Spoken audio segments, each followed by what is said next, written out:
Okay, welcome to the Virtual College Exploration for all Illinois students, sponsored by the Illinois Association of College Admission Counseling and StriveScan. Thank you for joining us tonight. Now, just a few housekeeping announcements before we get started. You can use the Q&A button on your screen to type your questions to our presenters at any time. Your camera and microphone are off, so the panelists cannot see or hear you. This is just one of many different sessions happening, so please be sure to check out the full schedule at IACAC.org. The presentation is being recorded and will be available online within a week at that same website, IACAC.org. So now I would like to turn it over to our presenters tonight.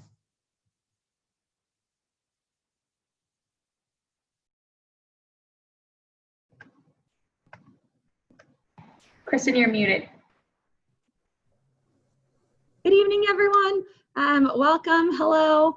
We are just so glad that you all are here joining us tonight. We know that this is a little bit of a different way to maybe go through the college search process, but we are just really grateful to be able to have some time with you, to be able to talk about all of the different private Indiana colleges that we represent tonight.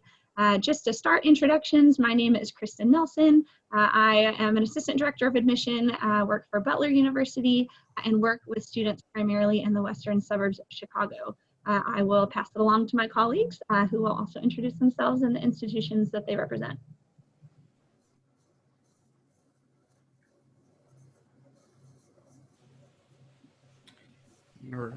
I am Orlando Ramirez, and I work for DePaul University. I'm an assistant director of admission here, and I recruit students from the north suburbs of the Chicagoland area, as well as downstate Illinois.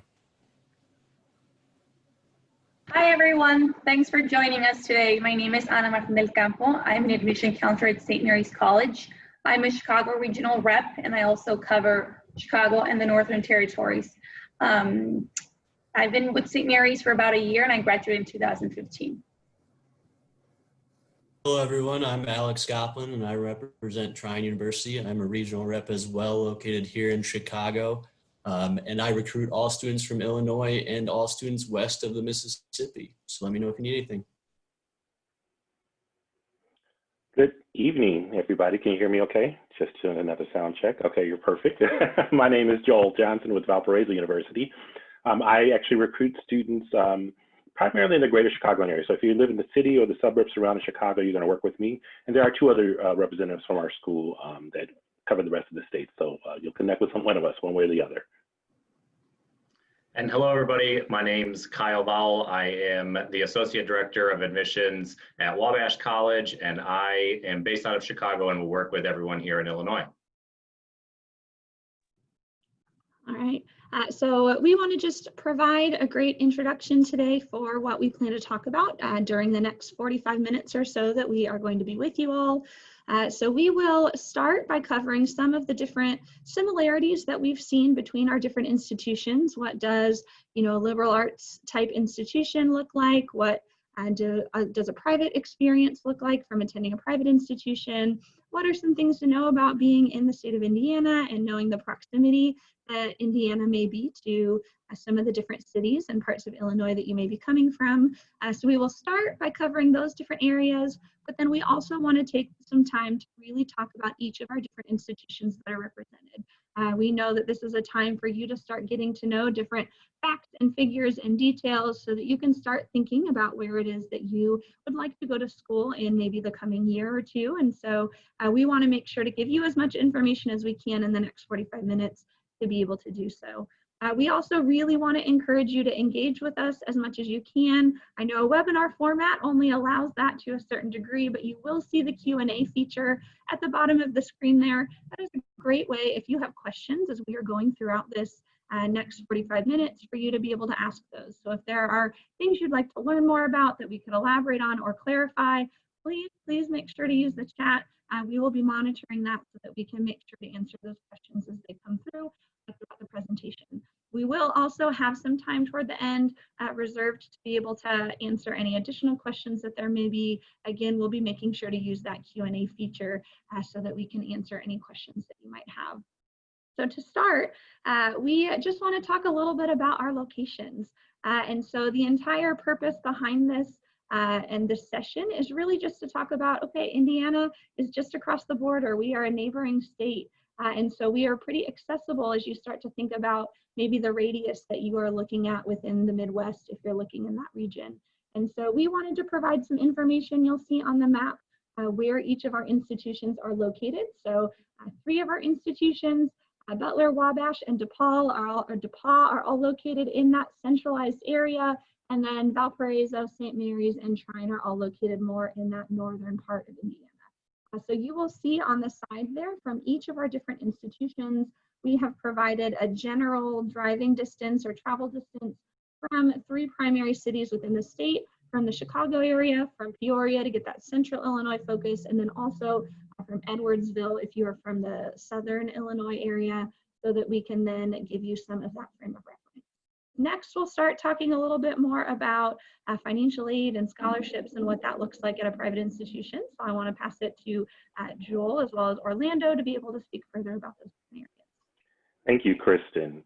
So when you're talking about a private college, a lot of times what families may get a little hung up or surprised by is that they see the price tag and they get a little worried about, is the school going to be an affordable option? And you'll find that our colleges are actually pretty affordable. So it does start with, of course, our scholarships. So we actually threw up there the variety of scholarship options that you'll find at colleges like our own. And it does start with the academic merit scholarship. So if you've been a great student thus far in school and you continue to be that great student, you'll find you're likely going to qualify for one of our academic merit scholarships.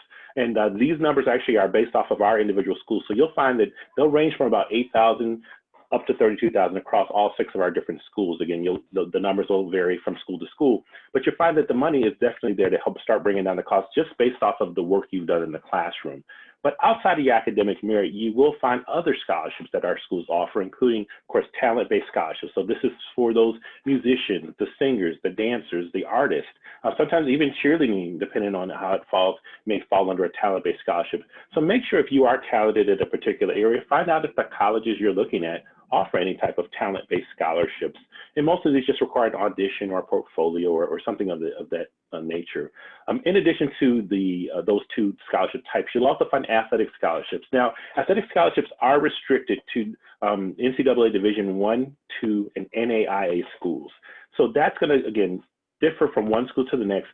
The only schools on here that are actually Division I or any of those that I just named are actually going to be Valparaiso or Butler. The other schools are Division III right now, but if anything were to change, just wanted you to know that there would be potentially an athletic scholarship opportunity there if you're an athlete.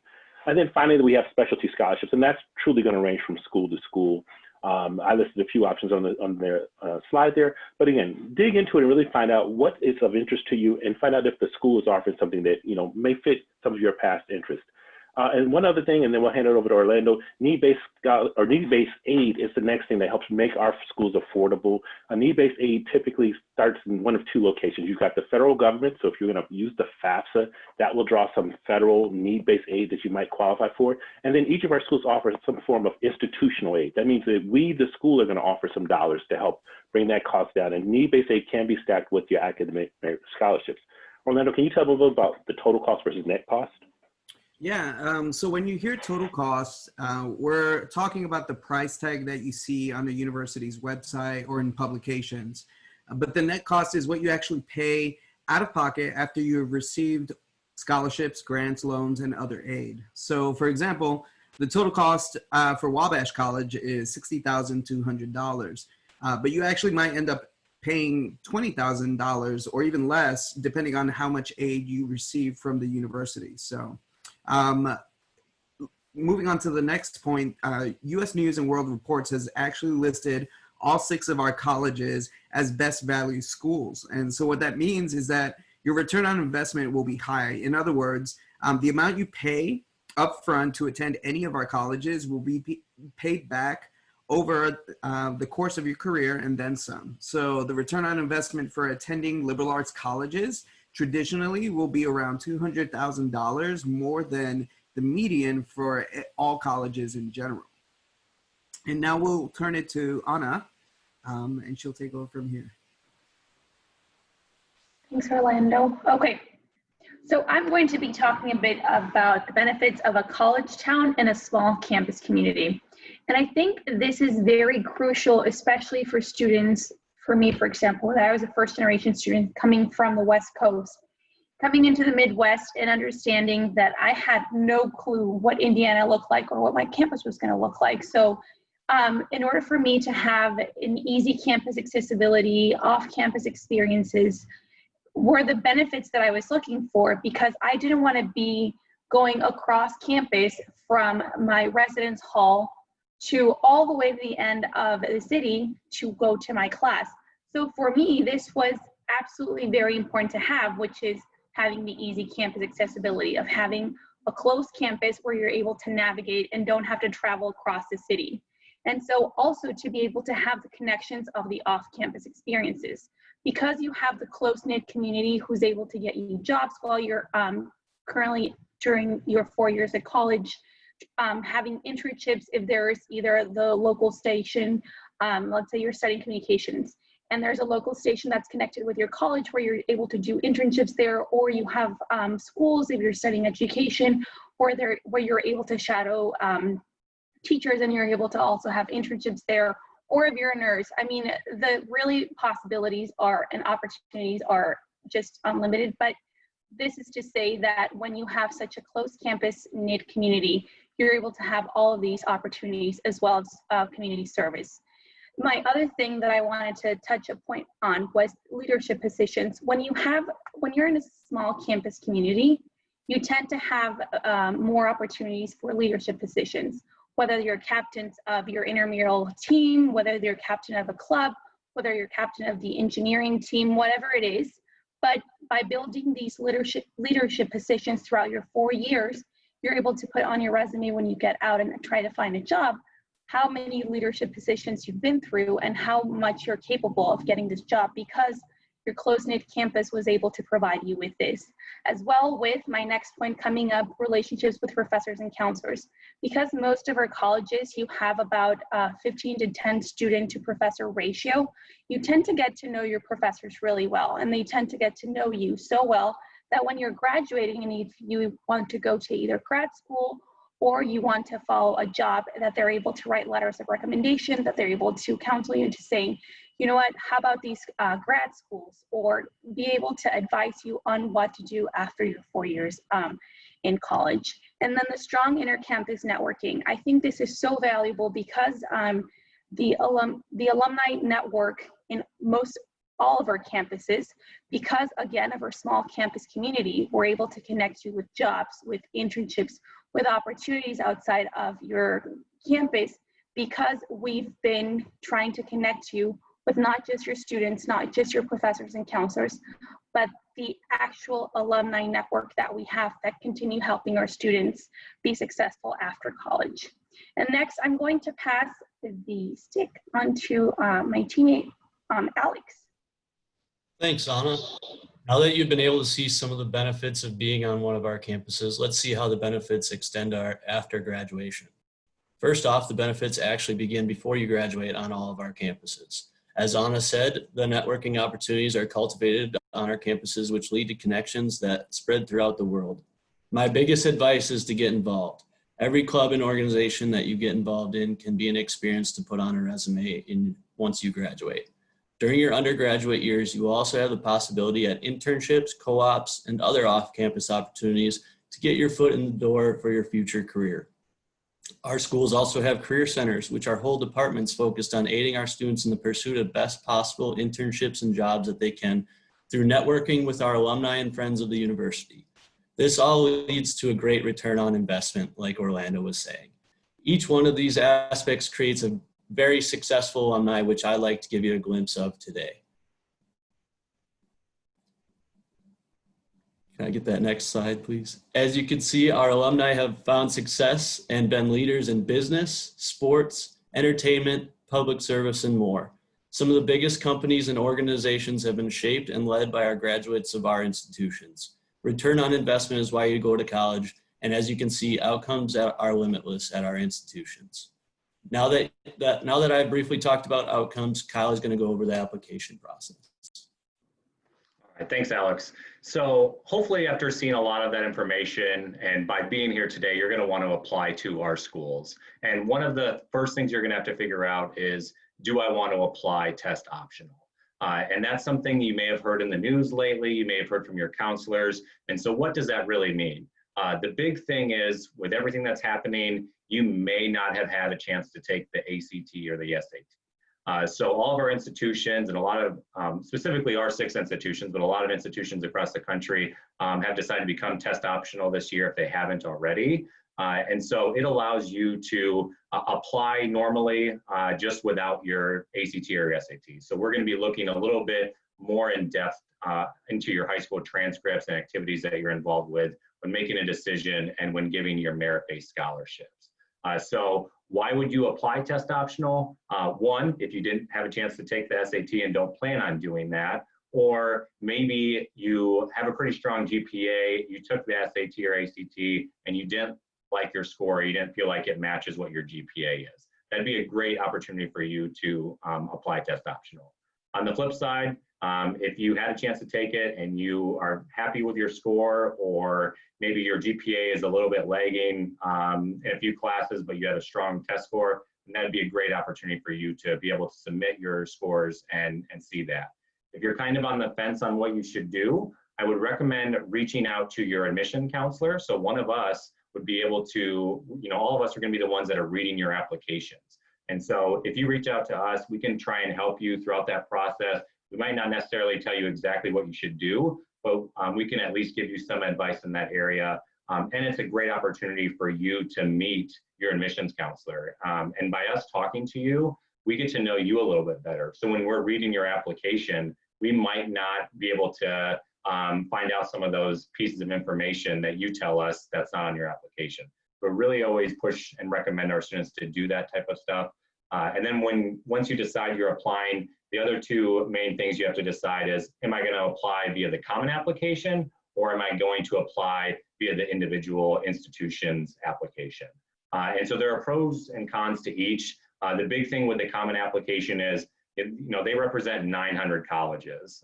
So 900 colleges have decided that they're going to be a common app school. So you can fill out a common application, which is going to take you a little bit longer than an institutional application. But once you fill everything out, you're able to select up to 20 colleges to add to that. So it's going to be a little bit quicker that way, but overall, it'll take you longer to fill out that one application. Versus the individual schools application, you can fill that out pretty quickly. It's also going to be free for most people. All 6 of our institutions have a free application via our website, so you can do that. But it only works for our own institution. So if you would apply to each one of our schools, you'd have to fill out 6 individual applications rather than just once during the common application. And then the last piece of advice I just want to give you is visit campus. All 6 of our schools are still open for visitors. So we want to recommend that you take advantage of that. Tour campus, have a chance to meet with a faculty member, meet with a coach, meet with some other areas, or career services department, or whatever other interest you might have, and take advantage of that, because not a lot of schools and institutions are doing that. And so this is going to give you a great glimpse at a small private school, or just a private school in general, to see if that could be a good fit for you. That's all that I have. Next, we're going to get into each one of our institutions, more detailed information, and Kristen's going to be the first one to kick us off with more information about Butler. All right, thanks so much, Kyle. So like Kyle mentioned, we want to take some time to start to just talk about each one of our institutions and what really makes them unique, so that you can get to know the character of each of the different universities that we represent. So starting as you look at Butler University, we are located in Indianapolis, Indiana. So it is about 3 to 3.5 hours from a lot of the different locations within the state of Illinois. And we are in the capital of the state of Indiana. So we are in a bigger city, but we are retreated just about 5 miles northwest of campus. And so as you start to think about Butler and some of the different things that really make it unique, one of those things I would say would be our location. You have access to that urban environment, everything that the city has to offer, but you have that retreat back to this, picturesque college campus that doesn't have any major roads going through it. So you are not opening your door to a busy street. And so you get this smaller community environment, but you also get to benefit from a larger city. So you have opportunities for building your resume, for internship experiences, for volunteering, and then also for different social activities, different festivals in the city. You can run or walk along the canal, go out to eat. And so that really gives you a unique balance as you start to think about what the city of Indianapolis and our location to that city has to offer for your experience. Another unique balance that we have is in terms of our size. So we have about 4,700 undergraduate students, right in between that small and mid-size institution range. With our Division I athletic program, you get that bigger school environment. You get Butler basketball and that national name brand recognition. Being in a bigger city, you have that school spirit component of a bigger school experience, but you also get to benefit from, again, that smaller school community. Our average class size is 22. You'll have just opportunities to have discussion-based classes. Your professors will know you by name. You have an 11-to-1 student to faculty ratio. So again, your faculty members are able to get to know you and provide academic support as well as professional support to their larger networks, so that you can enjoy, again, that best of both worlds with the bigger school feel and the smaller school community. We have over 65 different majors and minors to choose from. So you have all different kinds of options within our College of Communication, our Lacey School of Business, our Jordan College of the Arts, our College of Education, our College of Liberal Arts and Sciences, and our College of Pharmacy and Health Sciences. Some of our more popular programs at Butler would be things like the sciences, especially something like biology, chemistry, biochemistry, health sciences, pharmacy. Business is another very popular program. We have a 99% job placement rate for our School of Business and require 2 internships as a part of your graduation requirements. And you'll find at Butler, we have a really major emphasis on those professional experiences. 79% of our students have 1 or more internships by the time that they graduate. And then once you add things like student teaching, clinical rotations, research, that just continues to expand. So you have great connections within the Indianapolis, but you are not limited to the city of Indy. Our second largest alumni network is in the Chicago area. We also have internship experiences available in Washington, D.C., New York City, and Asia.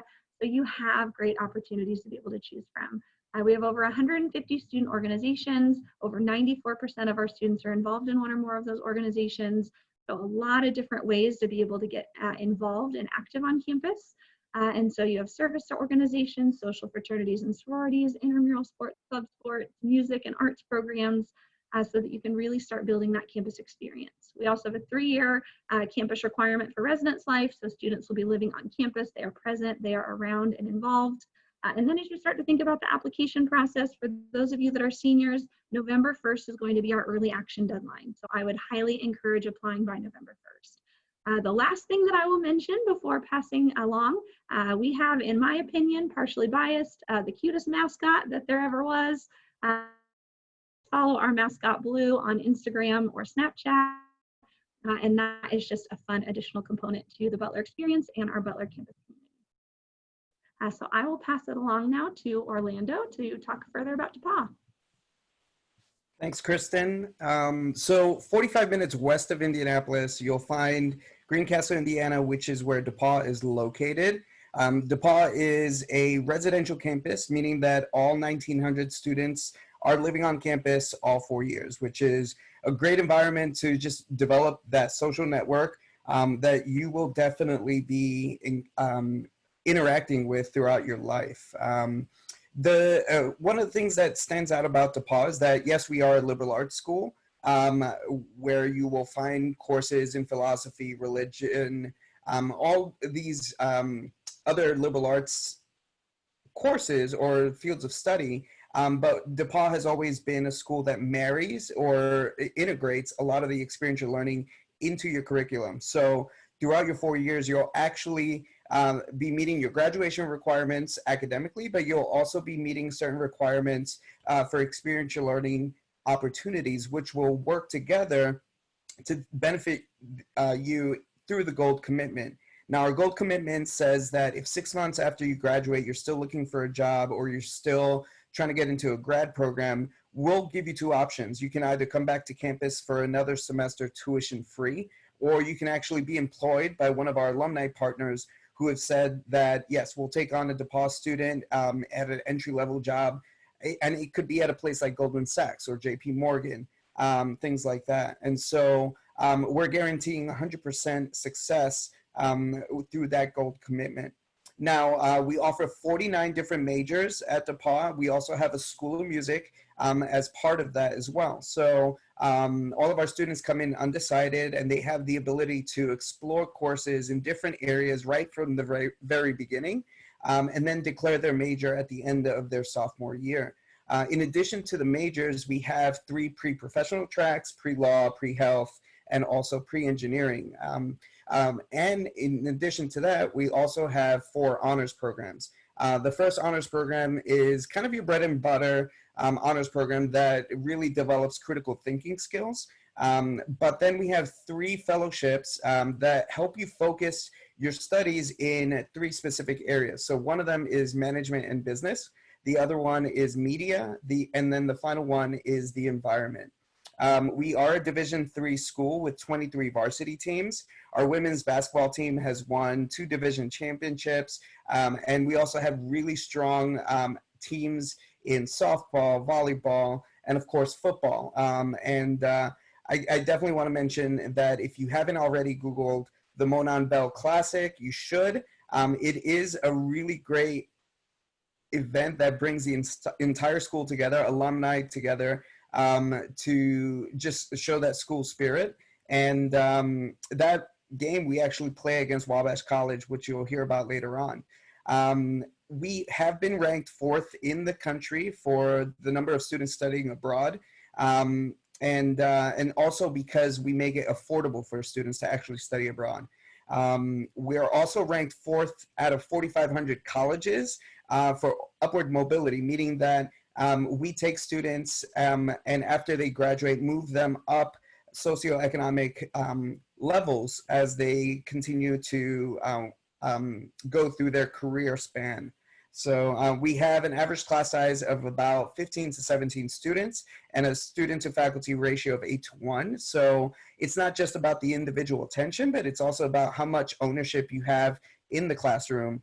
And that really does help our students become leaders, not only in their classrooms, on their athletic teams, but also after they graduate. So when students ask us in the DePaul admission office, like, what is DePaul known for? I can say confidently that we've made leaders in a lot of different fields, but typically you will see a lot of leaders, CEOs, entrepreneurs in different business fields. So finance, accounting, consulting, investment banking. Media is another one. We have a lot of students who go into broadcasting and journalism. And in fact, we have some great alumni. The founder of ESPN is actually a DePaul grad, and as well as some other journalists around the country that you may know as well. The last thing I'll say is that DePaul students tend to be very social.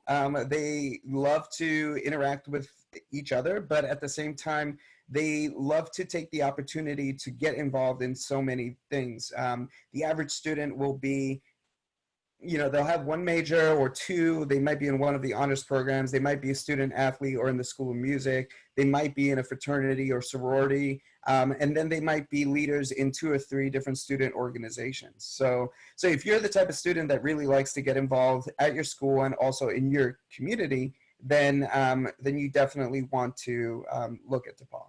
So I'll pass it on to Anna Martin, and she'll give you more information about St. Mary's. Thanks, Orlando. All right, everyone. So I'm going to be talking a little bit about St. Mary's. Yes, I am biased because I graduated and I'm a proud Belle, but I'm going to also talk to you about the benefits of attending an all-women's college. So we're about 1,600 students. 68% are out of state, 32% are from Indiana. So you get the idea of we're a very diverse campus. We are across the street from the University of Notre Dame, so we are a tri-campus community between Holy Cross College, Notre Dame, and St. Mary's. We do take pride in our individualized academic experience. Our ratio is 10:1 for students to professors. our average class is about 10 to 15. We have 50 plus academic programs, and we have endless research opportunities. The reason why I always bring up the research opportunities is because research opportunities tend to follow when you get to grad school. But because we are such a close-knit community who tend to get a lot of wonderful donations from our alumni, we tend to be able to continue giving research opportunities, especially in the science department, for our students. And you say, well, why would I ever attend a women's college, right? If there's all these co-ed. Well, we look at the stats, right? When you see the stats of about 51% of students who attended a women's college complete a grad degree versus 20% who attended a public university. And again, comparing the stats of 81% of women who graduated from an all-women's college said that they felt prepared for their jobs versus 65% of students who attended a public university. So, I mean, 95% of our students, of recent grads, are employed or enrolled in grad school within 1 year of graduation. The wonderful thing about our relationship with our tri-campus community is that we have all types of career fairs throughout these campuses. And so what does that tell you? That it doesn't matter what student you are from what institution, the ability to have all these opportunities presenting to you, to be able to turn in your resume and be able to say, this is what St. Mary's has prepared me for these past 4 years, is a great opportunity. So you have the best of both worlds, right? You have your 10,000 student co-ed Division I, big Ruha, and then you have St. Mary's across the street, which is your 1,600 small, close community. And you have the ability of being able to switch back and forth. And so the reason why I thought that was really great is because I always loved being in small size classes, but loved going to the football games, you know, during the fall, during the weekend. So the ability to be able to choose a small size academic class and then be able to have the 10,000 student across the street was very unique for me. And I think it's like a great deal to be able to have that to offer. And so the other thing is that, you know, we tend to pride on our students to continue giving on our community. So about 80% of our students continue giving through community service, through community-based organizations, service, whether it's study abroad or at Notre Dame, Indiana. Leadership, as I was talking about earlier, we have so many leadership positions, and we have 500 plus clubs throughout St. Mary's and Notre Dame. So that tells you a little bit about, you know, the diversity of being able to go, you know, if you want to be in the rugby team and then you want to be part of the arts club. So it really goes all the way out to really understand all the opportunities that you're able to have. We are Division III and we have 8 sports, and we just built a beautiful state-of-the-art athletic facility center. So if you have not visited our campus, I really invite you to come and visit. We are open for tours. And then for study abroad, I mean, more than half of our students study abroad. The great thing about our study abroad programs is that your financial aid package transfers directly to your study abroad program, so you don't have to pay extra, which I thought was really, really great for students. And then the other thing that I was going to say is that we are test optional. There are no requirements to being test optional. And for our seniors, we are offering a $500 book award for you to attend any virtual events. So know that when you apply to St. Mary's and you decide to enroll, you have free books your freshman year, first semester. So just an FYI. For your decision process, we do take the holistic approach of seeing everything. We know that you're not just a grade of a GPA or if you decide to turn in your test scores, but we like to see what you've been doing for the past 4 years. And then lastly, the value is priceless. 100% of our students receive financial aid. About 98% of our students are able to pay off their loans in by 5 to 10 years, which tells you great things about it. Our 4-year promise is that if for some reason you're not able to graduate in 4 years because of a class you couldn't take because of us, we will take tuition for that 5th year. And we continue to be ranked among the 100 best liberal art colleges in the nation. So I will pass this on to Alex. Thank you again, Anna. Trine University was founded in the late 1800s, actually as a teacher education school under the name Tri-State University.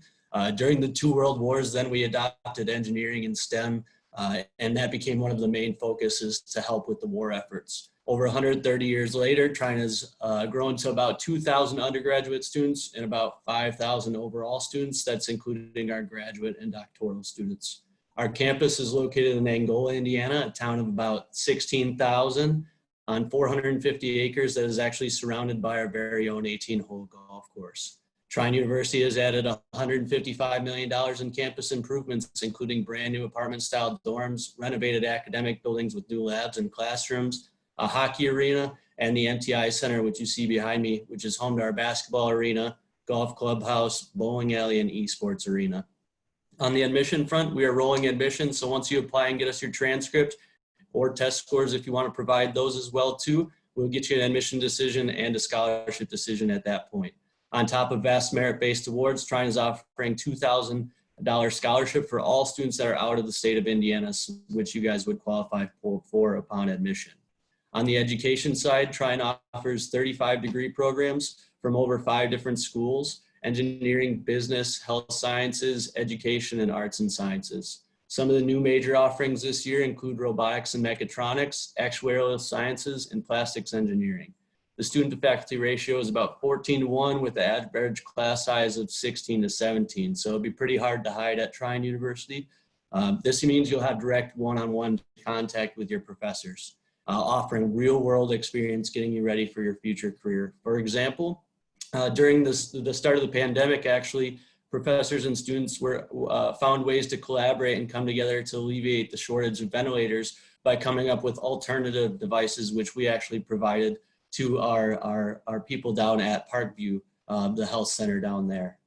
On the extracurricular front, Trine boasts 25 varsity Division III sports and 35 total athletic teams, including some of our newest: acrobatic and tumbling, women's wrestling, hockey, synchronized skating, esports, and bowling. If you don't want to participate in varsity or club athletics, you can check out the intramural offerings as well. Trine has over 30 clubs and organizations such as educational clubs, recreational clubs, service clubs, and Greek organizations. If there's a club and organization that you are passionate about, that's easy enough to start as well. Lastly, 99.4% of our Trine grads were employed or in graduate school within 6 months of graduation. I'd offer up to come and visit Trine University. Now we're going to head back down the toll road to Joe. He'll be giving you a little bit more insight into Valpo. Down the toll road, that's nice. Hello, everyone. Again, my name is Joel Johnson with Valparaiso University. So Valparaiso is definitely a university that you consider a smaller comprehensive university with a very strong group of professional tracks. And so what that means is that you're going to find a slew of programs, 70 different majors to choose from. The nice thing about Valpo is that we're definitely a smaller school, but we're going to give you a lot of the bigger school opportunities. So if you're thinking about research opportunities, we definitely offer undergraduate research opportunities for our students. And don't think of research as, just the sciences or the technology. It's producing new knowledge, and our students can do that across all of their different majors. We actually host 2 different research symposiums each semester, so our students can have the opportunity to produce, and some of them go on to produce at other conferences. In addition to research, you'll find those hands-on opportunity. Experiential learning is what you might hear it called. But that's going to be just an opportunity for you to kind of practice what you've already learned in the classroom before you get out there for your internship, and of course, before you get out there for your career. So you'll find those opportunities really built into your experience at Valpo. We try to really not put you into a box at Valpo, so you can get involved beyond your major. And so we offer about 70 different majors to choose from. Some of our most popular, definitely our engineering and nursing, are kind of our top 2 programs there. And at Valpo, you'll find that we try to be that school that, despite our size, we want to always let you compete with the quote unquote big dogs. And so our engineering program continues to be a very successful program. And you aren't typically going to find an engineering program at our school our size. Our nursing program, again, another successful program. Behind those majors, you'll find biology. I mentioned the research opportunities, but if you're thinking something like maybe biology for medicine, we have an 85% placement rate in the medical school, so you'll find success there. Rounding out some of our most popular majors, meteorology, believe it or not, we actually draw students nationally for that program. And we have several broadcast meteorologists, some right here in the Chicagoland area, and then actually one, a couple on the national level, but the one that comes to mind is Ginger Z from Good Morning America. So if you think of meteorology, definitely give us a look. And then rounding out some of our other most popular programs would be our psychology, our business, and then our physician's assistant program, which is a really growing program for us. It's a 3+2 program where you get your bachelor's and your master's degree. So very popular direct admit program, as all of our programs are. Little known fact about Valpo, we actually have 16 different early entry programs. So those early entry programs are going to be the programs where you can get your bachelor's and your master's degree. So definitely take a look at our website, give me a call. I'm happy to talk to you about them. And they go across all of our different majors for sure. A couple of quick points. Our students do have fun. I know I focus on the academic, but we do have fun. 100 different student organizations, and we really try to be responsive to our students. We've added some new programs in the last couple of years, like an esports program that was to follow student demand, but our students also lead and create new programs. We have our first historically Black fraternity on campus. That was started by a student group a few years ago. So you can definitely come to Valpo and make your impact. Finally, we are rolling admission school. Kyle already talked to you about how to apply. Rolling admissions just means as we get a completed file, we're going to get a decision back to you as soon as we can. And the last thing, and before I hand it off to Kyle, is we do offer what's called the Illinois Neighbor Grant. So just by being accepted from an Illinois school and filing the FAFSA, we will give you additional $2,000 that can be stacked on top of any other scholarships you receive from Valpo. So I definitely encourage you, if you think you're that person that's not going to get any money from the FAFSA, still file the FAFSA, apply to Valpo, you'll get that Illinois Neighbor Grant, and it will be stackable. And for our last college presentation, Kyle from Wabash. Thanks, Joel. Wabash is in Crawfordsville, Indiana. So we actually kind of make a triangle with Butler and DePaul. We're also about 45 minutes just south of Purdue as well. But we're an all-male school. We have about 900 students. Some of the good things about us, so academics-wise, we have 30 different majors. Every single one of our majors are ranked in the top 15% in the country. Some of the more popular tracks for our students to go and majors would be students wanting to go pre-med. We actually have a 94% acceptance rate to medical school over the last 10 years. We actually also have a lot of students that will go into go the pre-law track, and we have an 88% acceptance rate for students wanting to go to law school. We also have people that will go into finance is very popular, and we have 1 in 10 of our graduates are actually hold the title of CEO, founder, president, VP, or director, even though we do not have a formal business degree. But we still have a lot of students that will go that route. Some of the more unique things about us, we actually have the #1 ranked alumni network in the entire country, according to the Princeton Review, and they do a lot for us.